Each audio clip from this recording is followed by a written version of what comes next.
Hai sahabat Homers, kembali lagi di channel Home Narasi.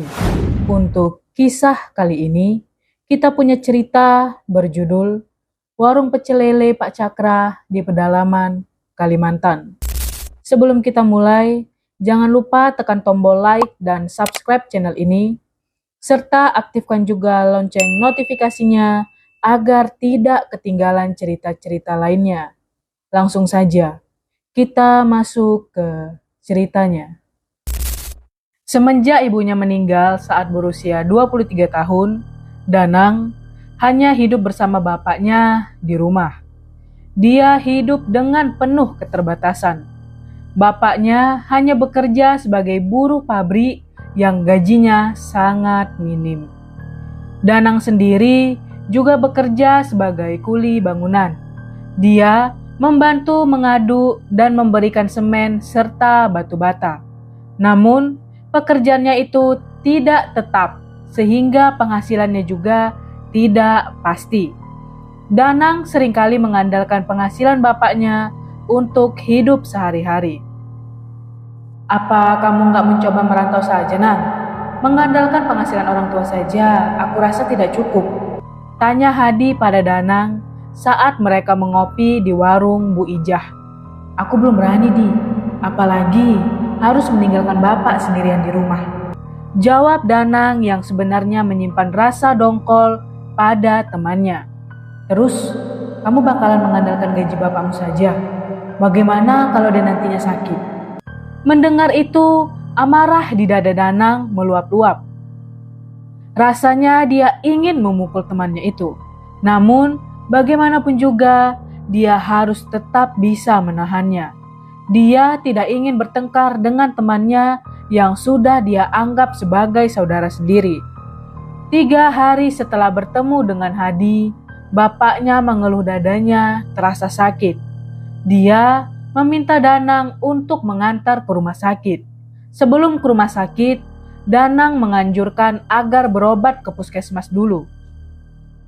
Biayanya lebih murah, Pak. Kalau langsung ke rumah sakit, mahal. Kata Danang mencoba membujuk bapaknya agar mau periksa di puskesmas. Ya sudah, ayo ke puskesmas. Bapaknya menurut. Danang membawa bapaknya ke puskesmas menggunakan motor bututnya. Setibanya di puskesmas, dia mengambil nomor antrian dan duduk di bangku tunggu. Saat duduk di sana, bapaknya terus mengeluh dadanya sakit. Sakit banget rasanya, Nang. Keluh bapaknya sambil mengelus dada. Tahan dulu, Pak. Sebentar lagi giliran kita. Danang menenangkan bapaknya. Tiba-tiba saja, dia teringat dengan perkataan Hadi beberapa hari lalu. Ingatan itu membuat Danang terasa takut. Bagaimana jika yang Hadi katakan benar? Danang hanya bisa membatin dan menelan ludah berkali-kali karena takut. Akhirnya giliran Danang dan bapaknya untuk masuk ke ruang periksa. Dokter mulai melakukan pemeriksaan. Dia cek seluruh tubuh pasien itu dengan teliti. Beberapa menit usai melakukan pemeriksaan, dokter menyarankan Danang supaya membawa bapaknya ke rumah sakit. Sepertinya bapak harus dironsen dulu, Mas. Kebetulan puskesmas tidak punya alatnya, jadi harus ke rumah sakit. Ujar sang dokter sambil memberikan surat rekomendasi ke rumah sakit. Rumah sakit mana yang bagus ya, Dok? Tanya Danang yang dadanya berdebar-debar. Dia rasa penyakit yang bapaknya derita lumayan parah. Rumah sakit Husada juga bagus dan dekat, Mas. Danang pun pamit usai mendapat surat serta arahan dari dokter. Sepanjang perjalanan, kepalanya pusing memikirkan rasa sakit yang bapaknya derita. Tidak memungkiri apabila melihat usia bapaknya yang semakin tua. Setibanya di rumah sakit, Danang langsung ke ruang pendaftaran. Dia menyebutkan keinginannya. Resepsionis rumah sakit melayani Danang dengan sangat ramah. Dari meja pendaftaran, Danang diminta untuk menunggu di depan ruang rongsen. Tiba giliran bapaknya untuk masuk ke dalam. Danang menunggu dengan khawatir. Duduknya tidak nyenyak dan terus berubah-ubah posisinya. Hampir setengah jam, barulah dokter keluar membawa hasilnya. Bapak mengalami gejala penyakit jantung. Sebaiknya harus segera mendapatkan perawatan medis yang ekstra. Danang hanya bisa mengangguk pasrah. Dokter pun segera membawa bapak ke ruangan. Danang harus menunggu bapaknya di ruang inap sendirian. Dua hal yang dia pikirkan dan membuat kepalanya pusing. Pertama, kesembuhan bapaknya, dan yang kedua adalah biaya rumah sakit. Danang tidak memiliki uang sedikit pun untuk menutup biaya perawatan bapaknya di rumah sakit. Ketika bangun dan melihat Danang melamun, bapaknya menyentuh tangan Danang. "Kamu mikirin apa, Nang?" tanya bapaknya. "Kesembuhan bapak dan biaya rumah sakit ini," jawab Danang sambil melantunkan desahan panjang. "Soal biaya, kamu tenang saja. Bapak masih punya tabungan di rumah. Nanti kamu ambil di lemari ya." Mendengar itu, Danang terkejut. Dia tidak menyangka selama ini bapaknya mempunyai tabungan. Dia kira mereka sama-sama tidak punya uang. Danang menjadi sedikit tenang. Ketika bapaknya bisa ditinggal, Danang pun mengambil tabungan itu. Ternyata bapak punya puluhan juta. Batin Danang yang matanya berbinar-binar saat melihat uang itu. Dia segera membawa uang itu ke rumah sakit. Melihat uang sebesar itu membuat Danang tergiur. Dia berniat mengambil sebagian uang itu untuk kepentingannya. Strateginya begitu licik. Danang menunjukkan uang itu pada bapaknya dulu. Hal itu dia lakukan supaya bapaknya tidak mencurigainya. Danang memberikan uang itu. Bukannya meminta Danang untuk menyimpannya, malah uang itu bapaknya simpan sendiri. Danang menggerutu. Dia harus mencari cara lain untuk bisa menggunakan uang itu. Sudah lama Danang tidak membeli barang-barang seperti baju dan yang lainnya. Di tengah sedang sibuk memikirkan cara, tiba-tiba perawat datang membawa selembar kertas. "Ini obat yang harus ditebus, Pak." Perawat itu memberikan selebaran kertas pada Danang. Danang mengangguk. Perawat itu langsung pergi usai mengecek infus dan beberapa hal yang menempel di tubuh bapaknya. Selebaran kertas itu menumbuhkan ide di benaknya. Danang bisa meminta uang lebih pada bapaknya agar bisa membeli barang-barang keinginannya. "Berapa harga obatnya, Nang?" tanya bapaknya sambil merogoh uang di bawah bantal. 300.000, Pak. Danang berbohong. Padahal harga obatnya hanya 200.000 saja. Bapaknya memberikan uang pada Danang. Danang kegirangan lalu pergi menuju apotek. Dia memberikan selebaran kertas itu dan memberikan uangnya untuk menebus obat. Danang tidak mau menggunakan uang itu lebih dulu. Dia ingin menyimpan sampai uangnya menumpuk banyak. Dari menipu bapaknya, Danang bisa mengumpulkan uang sebanyak 500.000. Setelah dia berhasil mengumpulkan uang itu, tiba-tiba bapaknya drop. Dia memanggil dokter dan seketika bapaknya dibawa ke ruang IGD. Danang menunggu dengan cemas di depan ruang IGD. Dia tidak menyangka bapaknya bisa drop begitu cepat. Padahal Danang melihat sendiri bapaknya rajin meminum obat. Hampir 2 jam Danang menunggu, belum ada kepastian dari dalam ruangan. Detak jantung Danang berdetak tidak karuan. Dia merasakan khawatir yang begitu besar. Dia takut terjadi apa-apa pada bapaknya. Barulah pukul 12 siang, dokter keluar dengan wajah kusut dan pucat. "Bagaimana keadaan Bapak, Dok?" Tanya Danang dengan perasaan cemas. Bapak tidak tertolong. Mendengar itu, seketika Danang menangis. Dia menangis sejadi-jadinya. Dia tidak menyangka akan hidup sendirian secepat ini. Danang sedih antara ditinggalkan bapaknya dan memikirkan nasibnya. Dia tidak tahu harus mencari uang di mana lagi dan makan apa kalau bapaknya meninggal. Besoknya, Danang mengurus pemakaman bapaknya berserta para peziarah yang datang. Usai pemakaman, Danang hanya duduk termenung di teras. Dia memikirkan nasib ke depannya. Saat memikirkan masa depannya, dia teringat dengan tabungan yang bapak miliki. Danang buru-buru mengeceknya.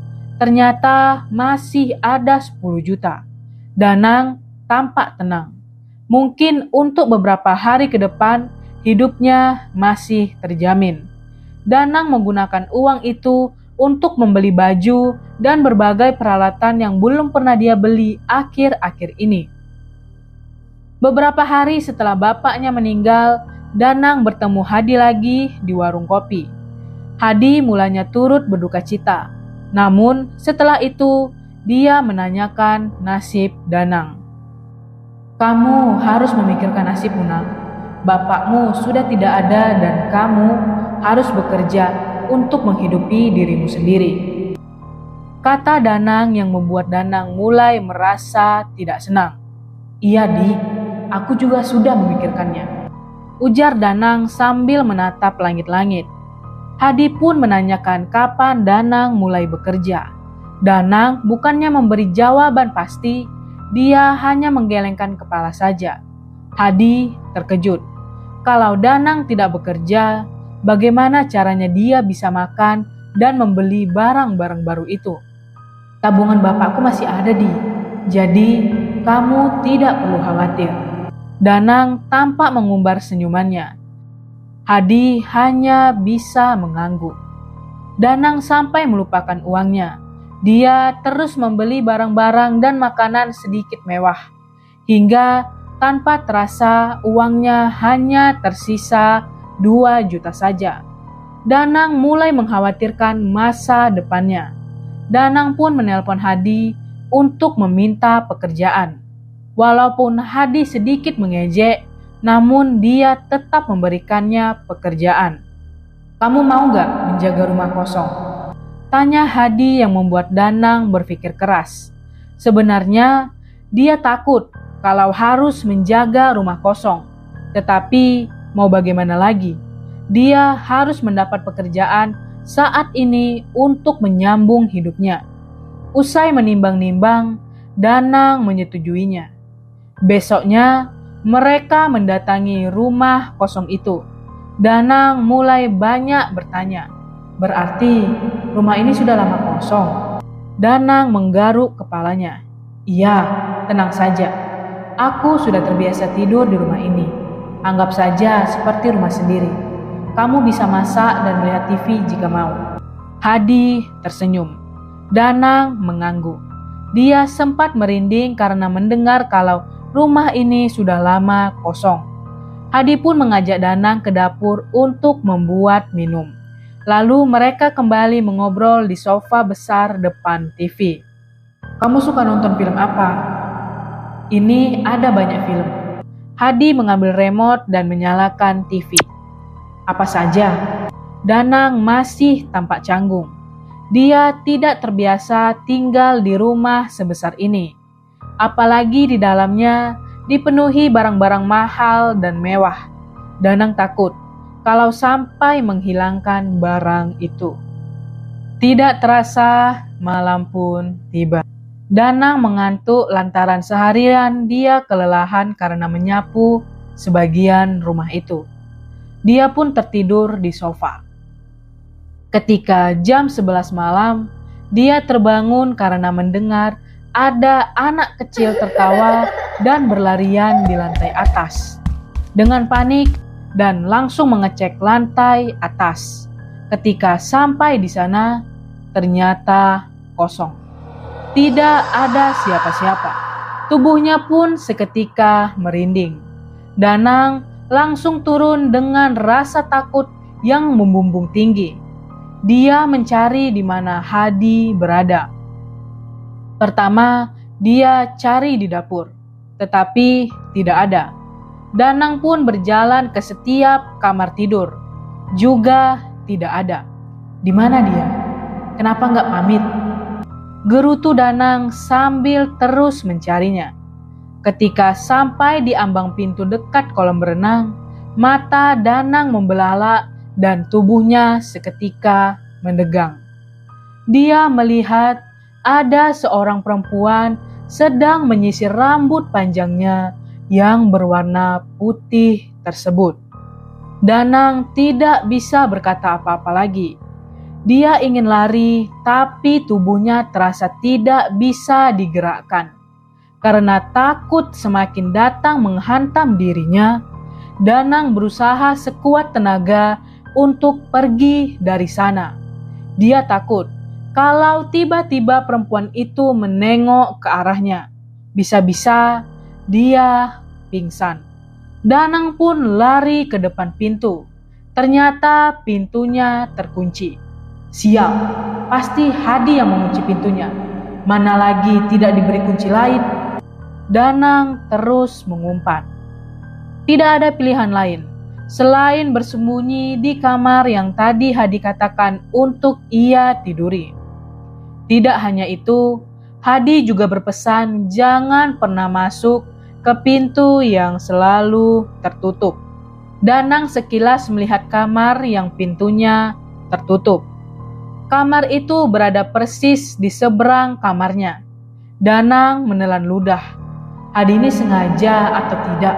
Kenapa dia memilih kamar di depan kamar yang pintunya selalu tertutup? Danang sudah tidak bisa berpikir jernih lagi. Dia pun memutuskan untuk menutup pintu dan menyalakan lampu. Danang belum bisa tidur. Dia hanya menatap jam dinding yang terus berdetak. Bunyi detikannya membuat suasana menjadi semakin magic.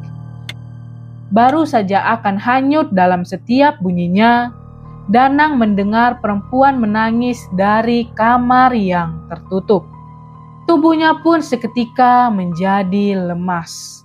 Danang seperti tidak ada tenaga.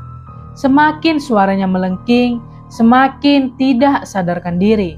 Danang pun akhirnya pingsan. Bangun-bangun dia mendengar Hadi meneriakinya.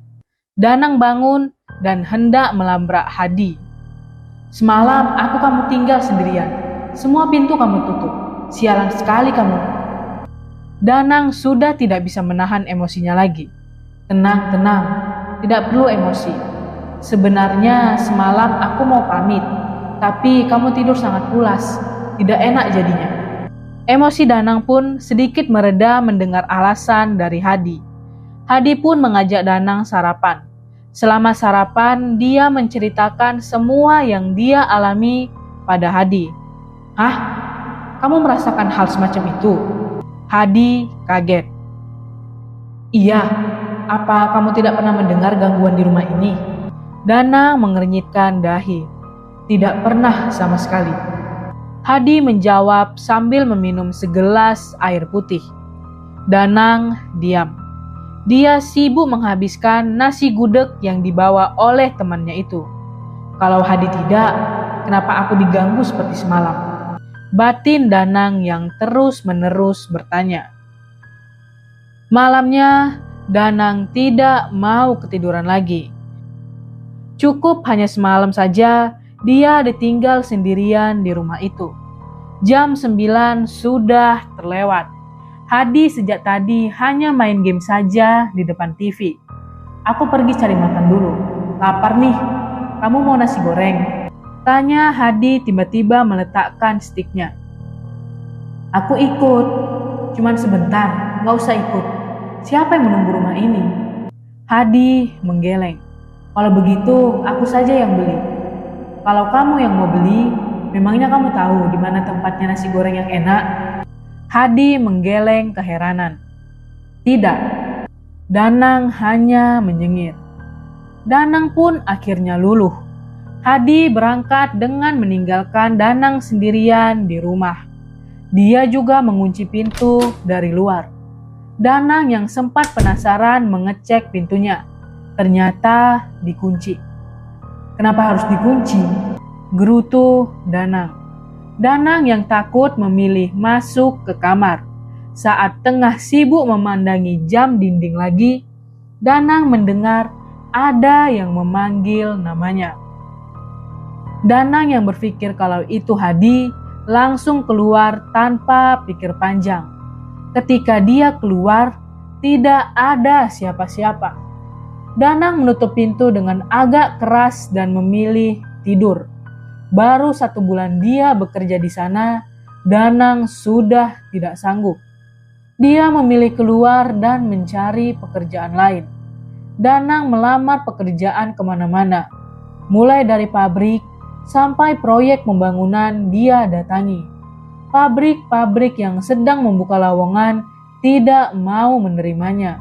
Danang belum ada pengalaman kerja sebelumnya. "Pengalamanmu kerja hanya menjadi kuli dan menjaga rumah kosong?" tanya salah satu pemilik pabrik yang terkejut ketika mendengar pengalaman kerjanya.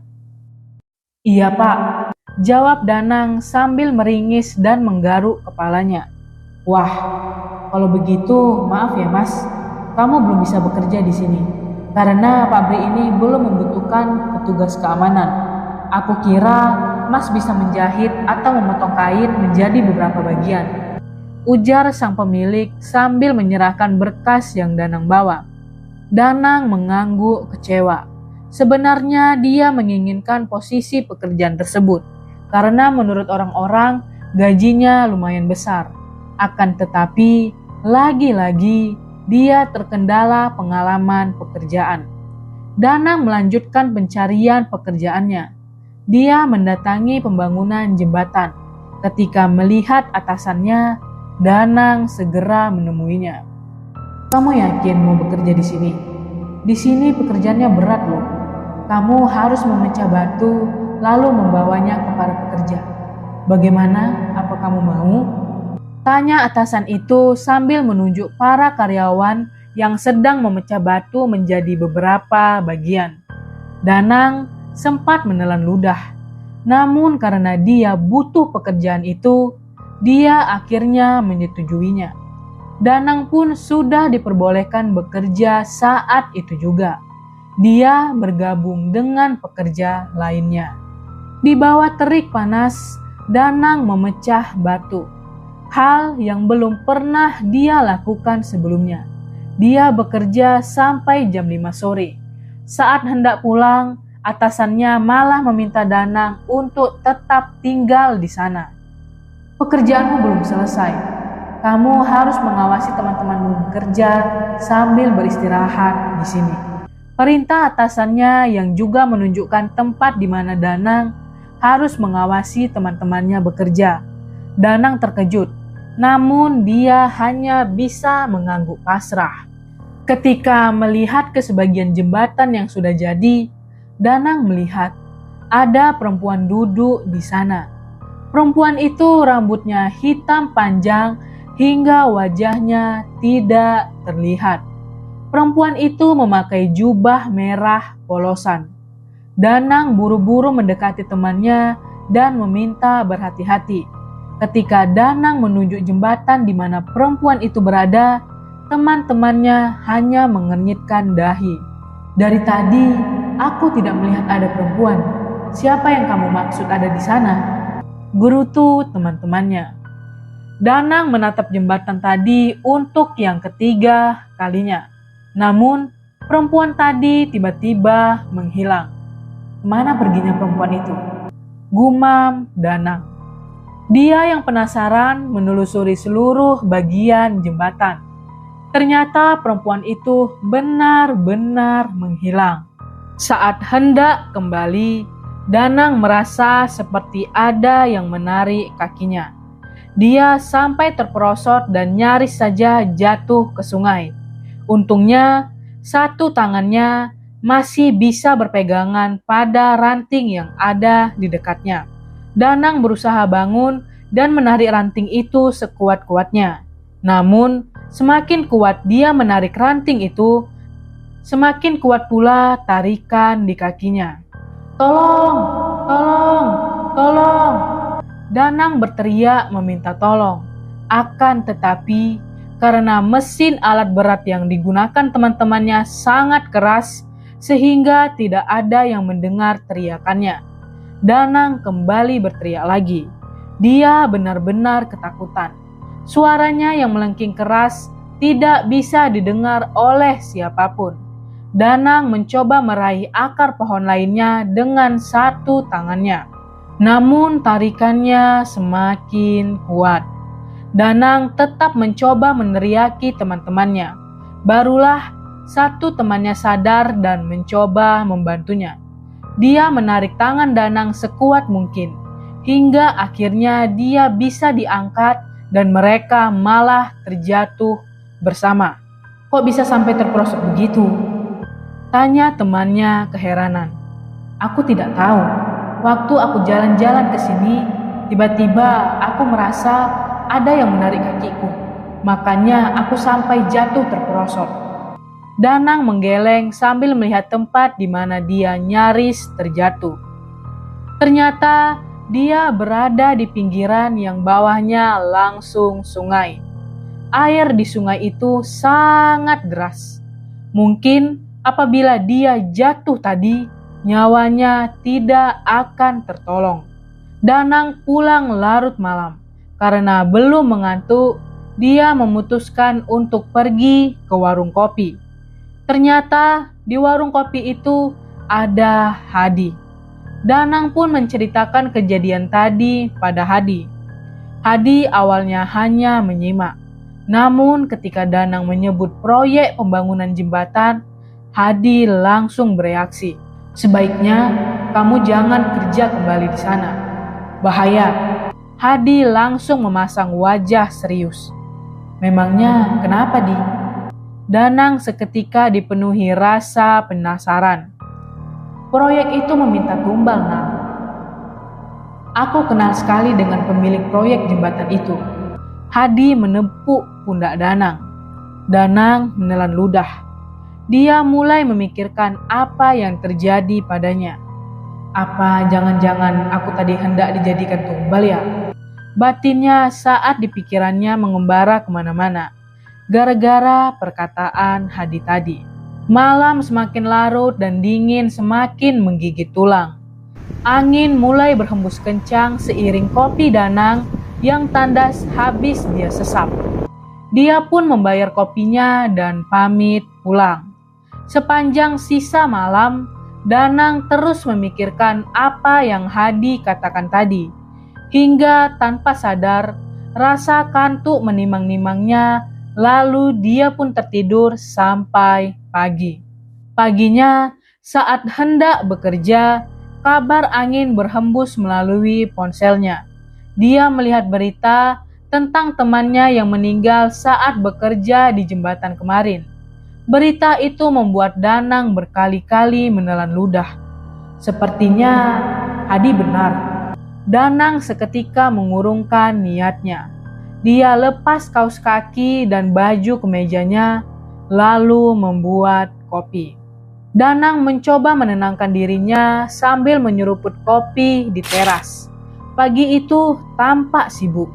Orang-orang mulai berlalu lalang dengan pakaian seragam kerjanya.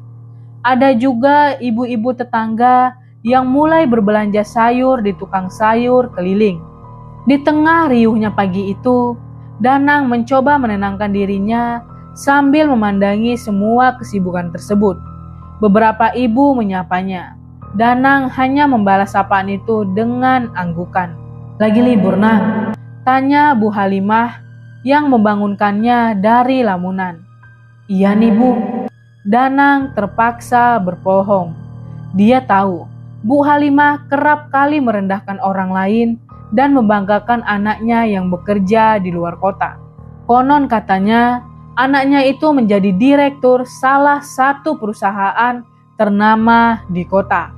Sehingga setiap sebulan sekali, selalu mengirimi uang puluhan juta.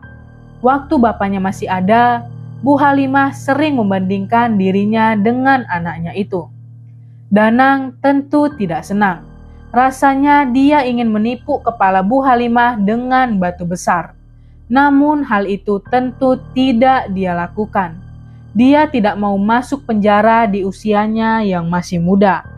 Saat melihat gelagat Bu Halimah mulai ingin bicara, Danang buru-buru masuk ke dalam. Bu Halimah tampak kecewa lalu melenggang pergi.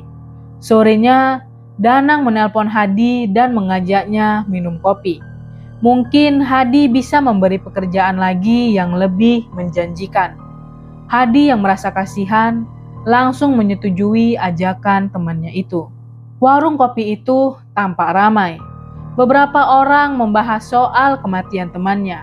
Malah Danang mendengar sendiri desas-desus tumbal proyek pembangunan jembatan dari orang-orang yang datang di warung tersebut.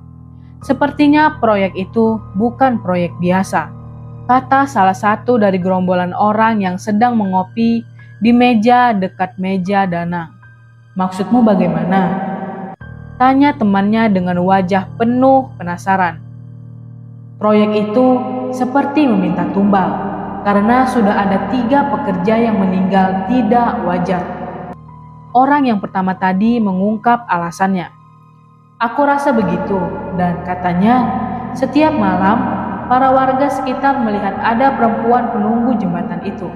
Danang sontak teringat dengan perempuan yang dia lihat waktu itu. Dia berpikir, mungkin perempuan itu yang dimaksud oleh salah satu gerombolan itu.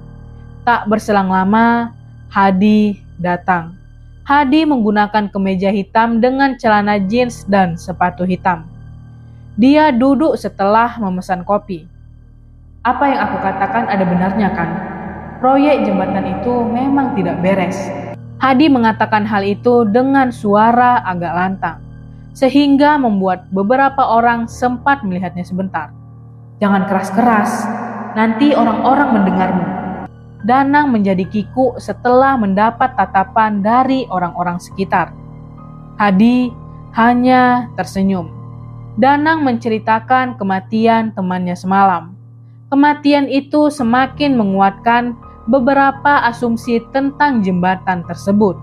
Apalagi temannya meninggal karena terpeleset setelah beberapa kali meneriaki yang lain dan mengatakan ada yang menarik kakinya. Makanya, kamu perlu mencari kerja yang pasti-pasti, kata Hadi seperti seorang motivator handal. Danang hanya mengangguk saja. Kalau ini, aku bakal mengenalkan dengan temanku. Dia sudah lama bekerja di tambang emas yang ada di pedalaman Kalimantan. Kamu mungkin bisa mengikuti jejaknya. Semenjak kerja di sana, dia sering memakai dan membeli barang-barang mewah, kata Hadi lirih-lirih sehingga tidak didengar oleh orang-orang. Siapa dan kapan? Aku sudah tidak sabar ingin bekerja. Danang bertanya dengan penuh semangat.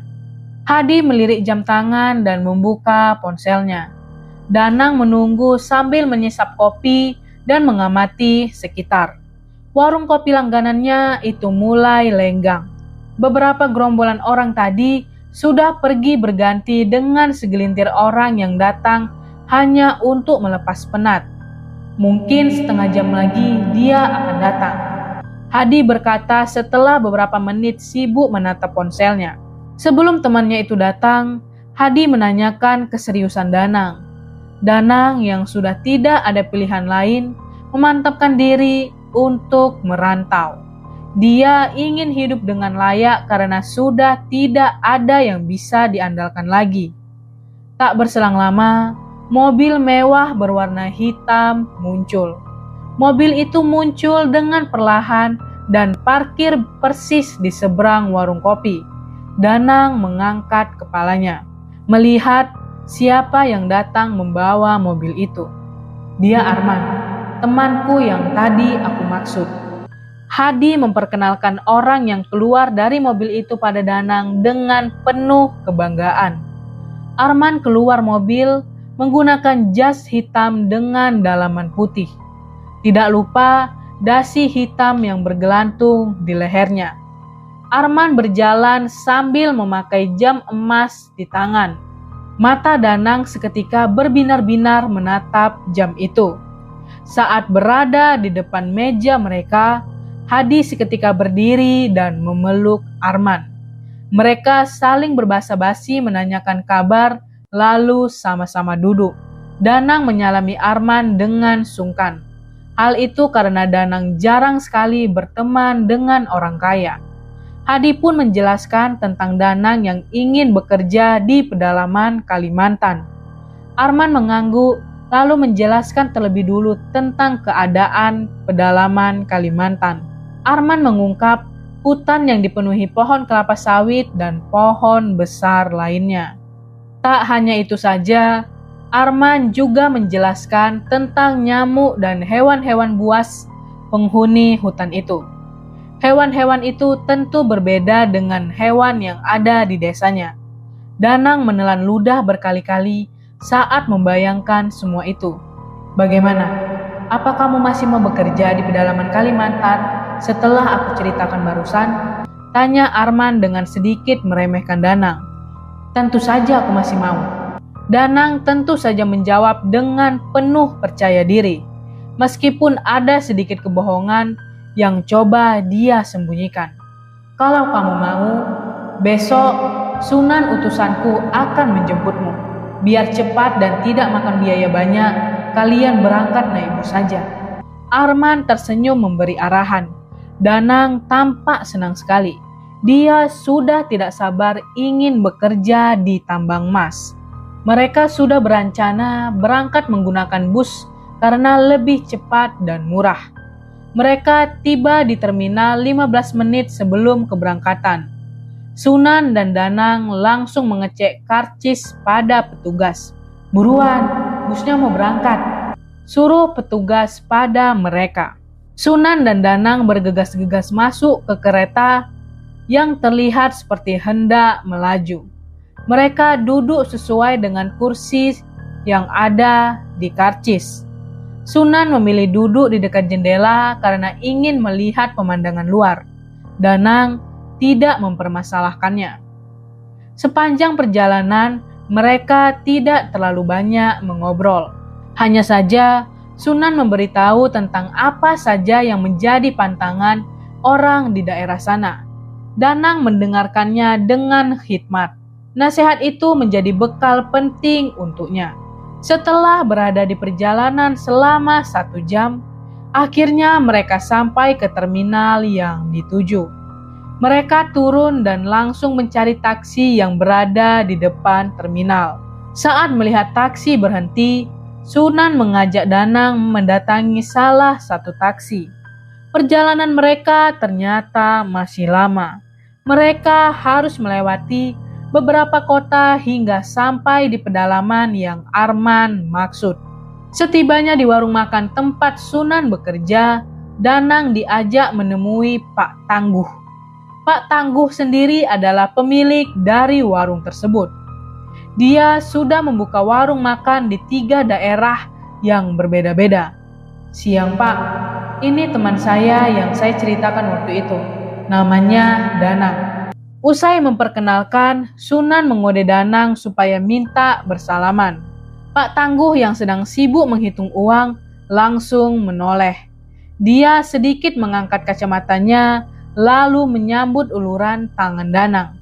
Oh iya, saya Tangguh. Pak Tangguh memperkenalkan diri sambil tersenyum. Danang menjadi terlihat kikuk. Berkali-kali dia melihat Sunan seolah bertanya apa yang harus dia lakukan lagi. Tetapi Sunan meminta temannya untuk tenang. Sunan dan Danang terpaksa mematung sambil berdiri selama 5 menit karena menunggu Pak Tangguh menghitung uang sampai selesai. Barulah dia mengajak keduanya berbicara lebih dulu. Kamu mau jualan pecel lele di pedalaman ini? Mendengar itu sontak Danang terkejut. Bukannya dia di sini bekerja di tambang emas, tetapi kenapa malah disuruh kerja di warung pecel lele? Danang hanya bisa mengernyitkan dahi sampai Pak Tangguh bertanya lagi. Mau Pak, tentu saja sangat mau.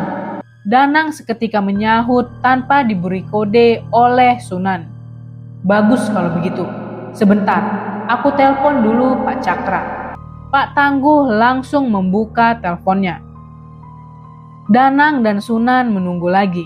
Mereka tidak bisa mendengar suara telepon dua bos pengusaha makanan itu.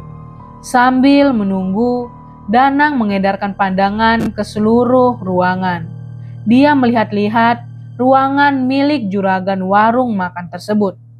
Ternyata ruangannya tidak terlalu mewah dan kelihatan biasa. Batin Danang keheranan. Dia kira ruangan juragan itu besar dan mewah. Ternyata tidak semua begitu. Kalian langsung saja ke warungnya. Kebetulan Pak Cakra ada di sana. Sunan tahu tempatnya. Pak Tangguh akhirnya memberi kepastian setelah menutup teleponnya. Sunan mengangguk lalu mengajak Danang keluar dari ruangan tersebut.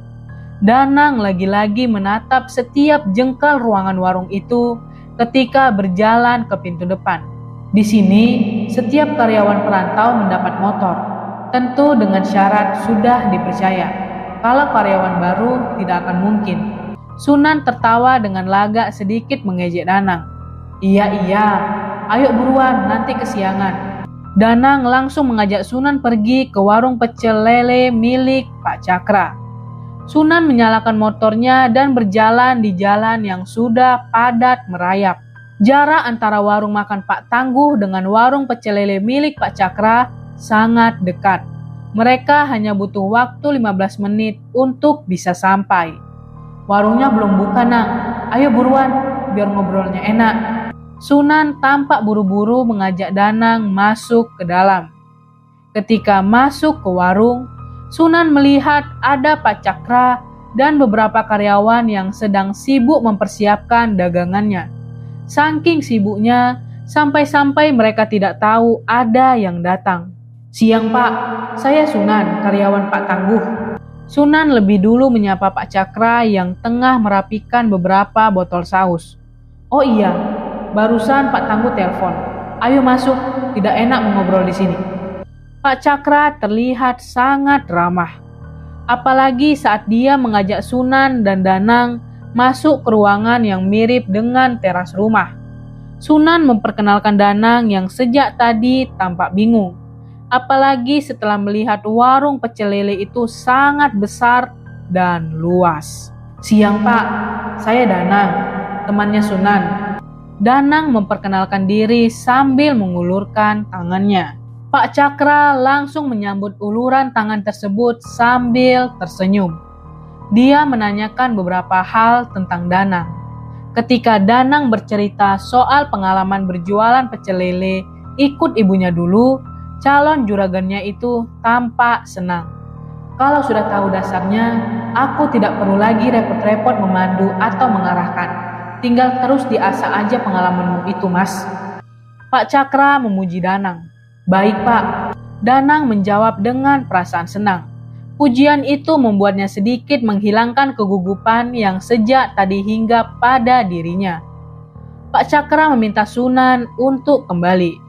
Karena dia sudah menerima Danang sebagai karyawan baru. Sunan pamit dan mereka lanjut mengobrol. Soal tempat tidur, nanti kamu ikut di rumah saja karena warung penuh. Baik Pak, kapan saya mulai bekerja? Tanya Danang penasaran. Sebentar, sebelum kamu bekerja, ada beberapa hal yang perlu kamu ingat dengan baik. Pak Cakra memasang wajah serius saat mengatakan beberapa patah kata barusan. Apa itu Pak? Tanya Danang yang tentu terkejut usai mendengar perkataan dari Pak Cakra. Nanti kalau kamu melihat ular atau ada ular melewati tubuhmu, jangan teriak dan jangan sekali-sekali kamu usir ular itu. Ujar Pak Cakra sambil melototi Danang. Danang menelan ludah. Sebelum menjawab, dia bertanya-tanya pada dirinya sendiri. Memangnya kenapa? Ada apa dengan ular itu? Bukannya ular berbahaya ya? Batin Danang ketakutan. Pak Cakra bertanya lagi, apakah Danang mau menyanggupi atau tidak? Danang yang kepepet pun mau tidak mau harus menyanggupinya. Bagus, kalau begitu kamu istirahat dulu. Kerjanya mulai besok saja. Nanti biar diantar Pak Saleh ke rumah. Pak Cakra mengangguk lalu beranjak dari tempat duduknya. Pak, apa saya boleh tanya? Danang memberanikan diri mengungkapkan kegelisahannya. Pak Cakra menoleh dan mengangguk. Mau tanya apa, Mas? Apakah ular yang Bapak maksud barusan menggigit? Suara Danang terputus-putus saat bertanya karena merasa takut. Tidak, Mas, tenang saja. Pak Cakra membalasnya dengan menambah senyuman di wajahnya. Danang menjadi lega. Pak Cakra melenggang pergi dari ruangan itu tanpa berkata apa-apa. Danang yang sedang menunggu Pak Saleh datang melihat-lihat lagi keadaan sekitar. Dia suka penasaran dengan setiap benda atau ruangan yang baru dia datangi. Belum selesai melihat-lihat, Pak Soleh datang membawa makanan sambil mengajak Danang ke halaman. Danang mengambil makanan itu lalu membuntuti Pak Soleh. Ketika sampai di rumah Pak Cakra, Danang membantu Pak Soleh menurunkan barang-barang yang tadi juga ikut dibawa. Tentu saja barang itu adalah barang-barang keperluan warung. Mereka tata barang-barang itu di belakang rumah sampai selesai. Saat semua sudah beres, Pak Saleh mengajak Danang masuk ke dalam. Dia menunjukkan kamar yang nantinya Danang gunakan untuk tidur. Kamar itu dekat dengan dapur dan betapa terkejutnya Danang saat membuka pintu. Kamar itu sangat luas. Danang sampai tidak percaya kalau dia bakalan tidur di kamar tersebut. Padahal di rumah, kamar tidurnya sangat sempit dan hanya cukup satu kasur saja. Pak Soleh pamit keluar usai memberi arahan pada Danang. Danang yang sudah tidak sabar ingin mencoba kamarnya itu kembali membukanya. Betapa terkejutnya Danang saat melihat ular besar sedang berada di ranjang. Ular yang mirip dengan ular piton itu menatapnya. Kepalanya sangat aneh. Danang hendak teriak dan mengusir ular tersebut. Namun dia ingat kata-kata Pak Cakra. Mau tidak mau karena terpepet dan tidak bisa melakukan apa-apa, Danang masuk ke dalam pelan-pelan. Dia letakkan tas dan barang bawaannya di samping ranjang. Saat sedang melepas jaket, ular itu berjalan mendekatinya. Rasa-rasanya Danang ingin teriak atau menendang ular tersebut. Namun dia takut kalau juragannya tahu. Tubuh Danang terasa membeku ketika ular itu melata tepat di atas kedua kakinya. Berkali-kali dia mengatur napas. Danang memalingkan wajah saat ular itu menatapnya.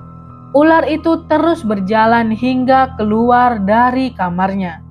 Danang buru-buru menutup pintunya. Dia sedikit lega karena ular besar tadi sudah pergi. Danang yang sudah capek menata kasurnya. Saat sedang beristirahat di ranjang, tiba-tiba kamar itu terasa sangat panas. Kok kamarnya jadi panas ya? Danang terlihat panik dan keningnya dipenuhi butiran-butiran keringat. Danang turun dari ranjang lalu membuka jendela. Ketika berada di depan jendela, Danang merasa lega karena ada angin berhembus kencang. Mungkin kalau jendelanya aku buka, anginnya bakalan masuk.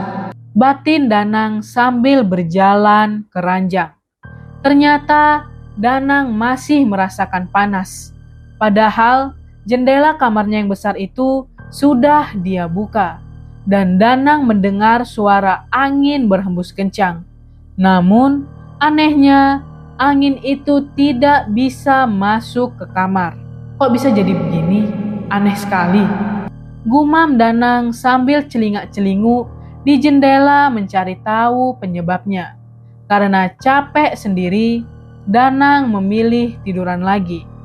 Tanpa dia sadari, dia malah tertidur. Saat tidur, Danang bermimpi berada di ruangan besar yang dindingnya berwarna hitam. Dia sendirian dan berjalan mencari jalan keluar.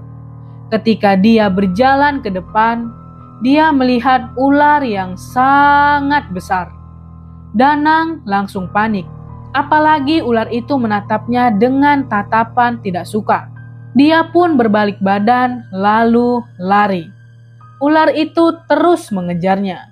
Dia percepat larinya. Namun ular tadi bisa mengimbanginya. Danang yang sangat ketakutan teriak-teriak meminta tolong. Ular tadi masih mengejarnya hingga dia menemukan jalan buntu.